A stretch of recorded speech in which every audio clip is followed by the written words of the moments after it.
O Evangelho segundo o Espiritismo. Capítulo 5. Bem-aventurados os aflitos. O suicídio e a loucura.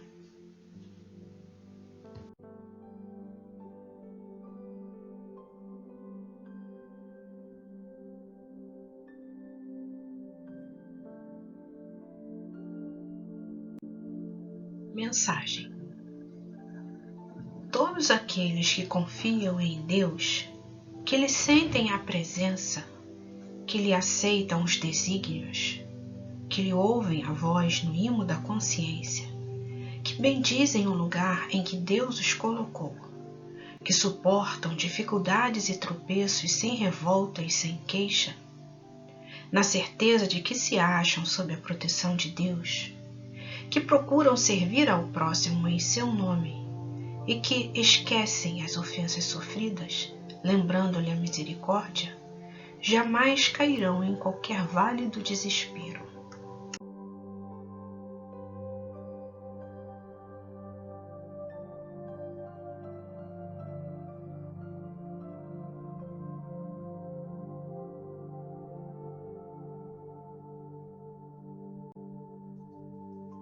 Prece. Senhor Deus, nosso Pai maior, onipotente, onipresente. Nesses momentos difíceis, queremos apresentar os nossos novos desafios para as nossas novas realidades.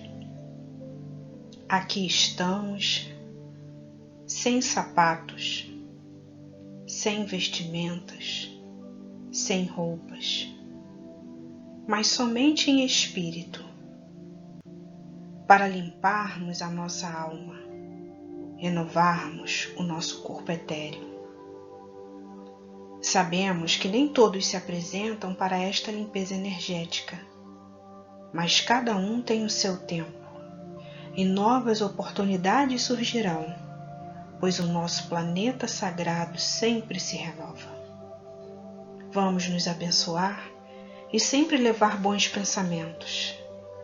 Lembrarmos sempre que nada acontece por acaso e deixar a mão de Deus guiar os nossos passos. O rio segue sempre, o sol sempre surge, a lua sempre aparece, Deus sempre presente. Assim seja.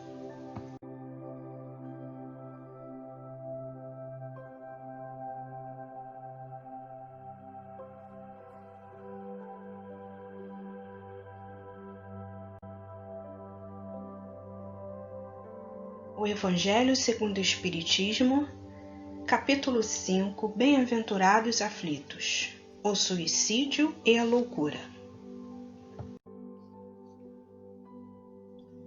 A calma e a resignação, auridas da maneira de considerar a vida terrestre e da confiança no futuro, dão ao espírito uma serenidade que é o melhor preservativo contra a loucura e o suicídio. Com efeito, é certo que a maioria dos casos de loucura se deve à comoção produzida pelas vicissitudes que o homem não tem a coragem de suportar. Ora, se encarando as coisas deste mundo da maneira por que o Espiritismo faz que ele as considere, o homem recebe com indiferença, mesmo com alegria, os reveses e as decepções que o houveram desesperado noutras circunstâncias. Evidente se torna que essa força que o coloca acima dos acontecimentos lhe preserva de abalos à razão, os quais, se não fora isso, a conturbariam. O mesmo ocorre com o suicídio. Postos de lado os que se dão em estado de embriaguez e de loucura, aos quais se pode chamar de inconscientes, é incontestável que tem ele sempre por causa um descontentamento, quaisquer que sejam os motivos particulares que se lhe apontem. Ora, aquele que está certo de que só é desventurado por um dia e que melhores serão os dias que hão de vir, enche-se facilmente de paciência, só se desespera quando nenhum termo divisa para os seus sofrimentos, e que é a vida com relação à eternidade, senão bem menos que um dia. Mas, para o que não crê na eternidade e julga que com a vida tudo se acaba, se os infortúnios e as aflições o acabrunham, unicamente na morte vê uma solução para as suas amarguras. Nada esperando, acha muito natural, muito lógico mesmo, abreviar pelo suicídio as suas misérias. O espírita tem assim vários motivos a contrapor à ideia do suicídio. A certeza de uma vida futura em que sabe o ele que será tanto mais ditoso quanto mais inditoso e resignado haja sido na terra. A certeza de que abreviando seus dias chega precisamente a resultado oposto ao que esperava, que se liberta de um mal para incorrer num mal pior, mais longo e mais terrível, que se engana, imaginando que com um matar-se vai mais depressa para o céu, que o suicídio é um obstáculo a que no outro mundo ele se reúna aos que foram objeto de suas afeições e aos quais esperava encontrar, donde a consequência de que o suicídio só lhe trazendo decepções é contrário aos seus próprios interesses.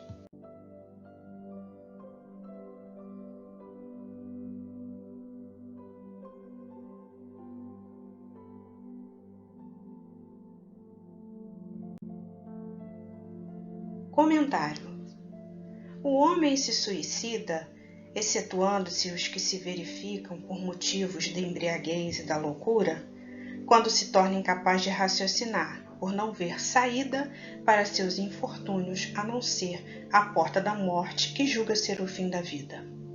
É bom lembrar que, na evolução do entendimento dos ensinamentos espíritas, sabemos hoje que no suicídio indireto, inconsciente, quando o homem age com desprezo aos cuidados com seu corpo, dando vazão aos vícios materiais, aos vícios espirituais, tais como estar sempre colérico, impaciente, irritado, também concorrendo para o desequilíbrio do organismo, podem ocasionar o desencarne prematuro.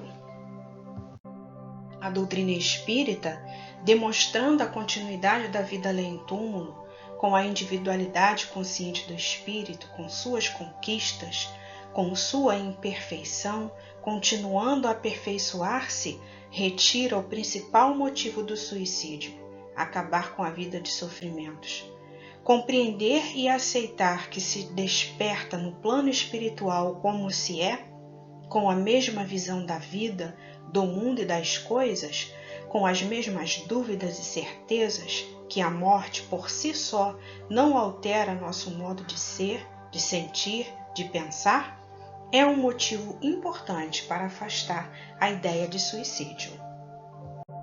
Quando o homem se sente desarvorado sob o peso do sofrimento, sem vislumbrar uma saída que lhe satisfaça e se suicida, continua no plano espiritual com os mesmos sofrimentos internos, não solucionados, acrescidos dos sofrimentos decorrentes do suicídio, visto que a morte do corpo não elimina o espírito e seu corpo espiritual.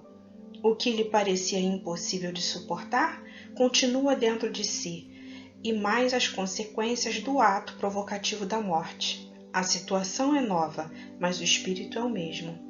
O espiritismo prova que o suicídio nada resolve, apenas agrava os sofrimentos atuais, retardando ou dificultando um progresso que estava sendo realizado, pois, muitas vezes, várias existências serão necessárias para desfazer as suas consequências no perispírito e no espírito imortal.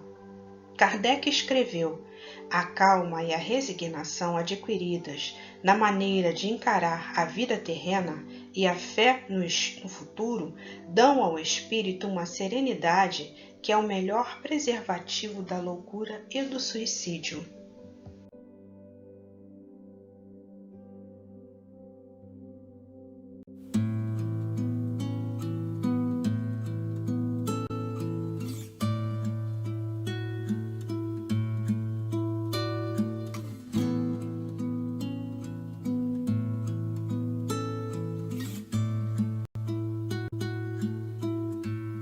venci.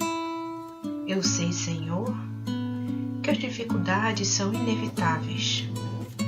Quero ter forças para não fugir delas e coragem para enfrentá-las. E peço vossa ajuda para transformar cada problema meu, simples ou grave, em exercício positivo para a evolução de minha alma. Que cada aflição seja um teste divino para me indicar o caminho da verdadeira e infinita felicidade. Senhor, eu não peço que afastes de mim as dificuldades, mas que me anime a enfrentá-las e que me ilumine para sair bem de todas elas. Dai-me, Senhor, agora e sempre a vossa paz e obrigado por me dar a certeza de que tudo vai dar certo. Assim seja.